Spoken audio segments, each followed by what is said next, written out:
Hello everybody, I am Debor and I'm here with another episode of Persian mythology. Well, in this episode I wanted to start from the beginning of the book Shahname, the book I told you I will tell the myths from.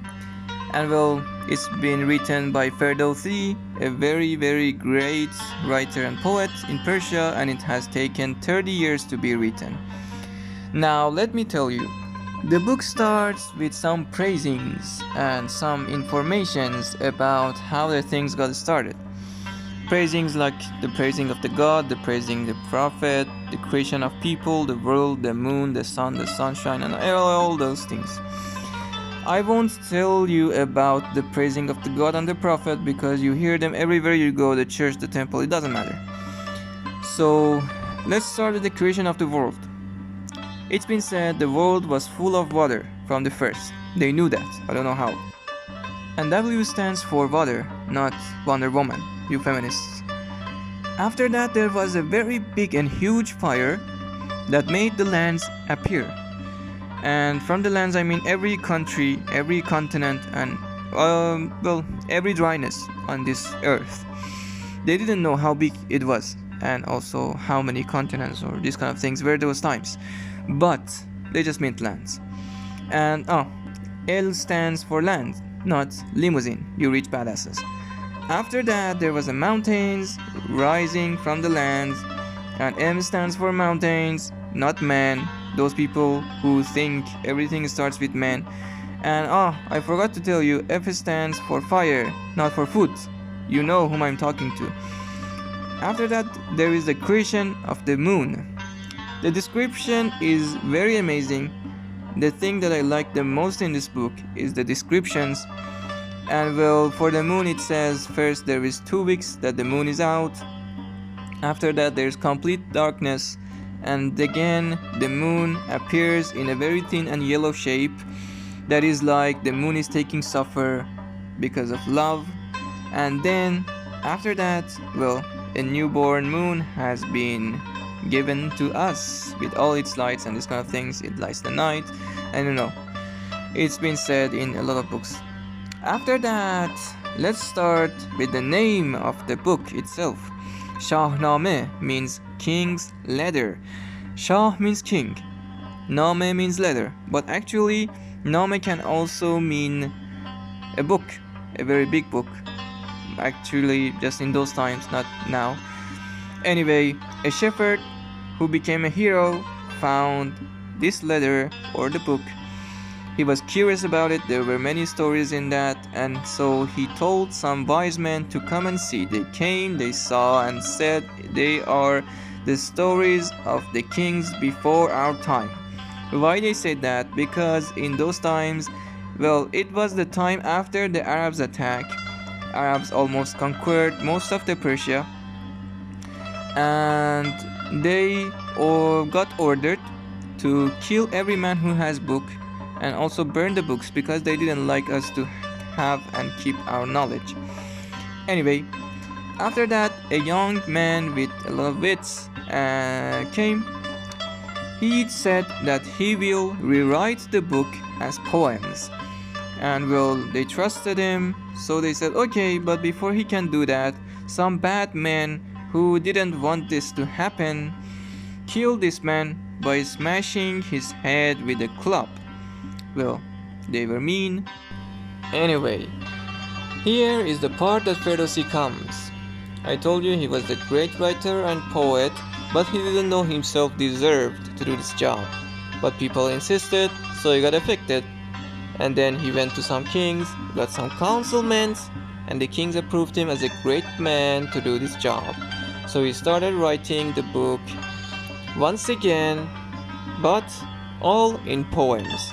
Guys, this book is all in poems, and it has taken this man 30 years to write it, so please pay some respect to him. So, now let's start from other things than praising and creation. The first king mentioned in Shahname is Jamshid. Well, it's the king's letter, there should be kings. So, the first one is Jamshid. He has been said was a very great king, very wise, and also a great judge. And well, he was famous, and also his crew, of wearing the skin of leopards as the sign or symbol of power. And it has been said that he was a really great king, that also the animals would follow him. Then there is Siamak. Siamak wasn't a king, but he was a prince. Siamak was the son of Jamshid. He was also a great man, just like his father, wise, a very good judge, and also he loved his people. So he was a very good man to be the next king. But there were some problems. Who came this time? An evil person named Ahriman. Actually, not a person. Ahriman is a name for devil. Kinda like Satan, if you please. And well, Ahriman came, he started killing people in Persia and started putting his name on everybody's tongue. And well, then Jamshid got angry, didn't know what to do, but before deciding, Siamak went to Ahriman and demanded a solo fight. He fought with Ahriman's son and got killed by him. Then Jamshid was in sorrow for 1 year. And let me tell you, Ahriman in the first I thought was a man who was evil, but then it was mentioning its hooves and this kind of thing, so I said, yeah, it's the Ahriman and the devil himself. Anyway, let's go back to Siamak's death. After that, well, Jamshid, his father, was very sad because of this thing. He was sorrowful for 1 whole year, and he was mourning and crying all the time. Then the god came and told him, Jamshid, the time of crying is finished. Go and take your revenge. I don't know why God didn't do anything himself. Anyway, Jamshid started to thinking about revenge. He went to Hushang. Now, who is Hushang? Why all these names? And you may think that Hushang is a Chinese name because of Shang in the end, but actually Hushang is completely Persian. It comes from the words Hush and Farhang. Hush means knowledge and Farhang means culture. So Hushang means a person who is wise and also tends to culture and is cultural. Anyway, Jamshid told Hushang about the revenge, and Hushang agreed to attack the Ahriman. Why Jamshid didn't go himself? Because Jamshid was weak and old, and he said, if I go to the war I will die. So Hushang went instead.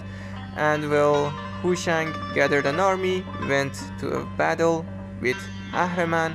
The demons and the humans started fighting, and Hushang managed to kill Ahriman and cut his head off.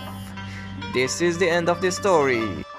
Hope you have liked Persian mythology. Please drop a like and tell me in the comments if you need any more explanations about these things, and if I need to improve anything about myself, I'll be glad to answer and improve myself.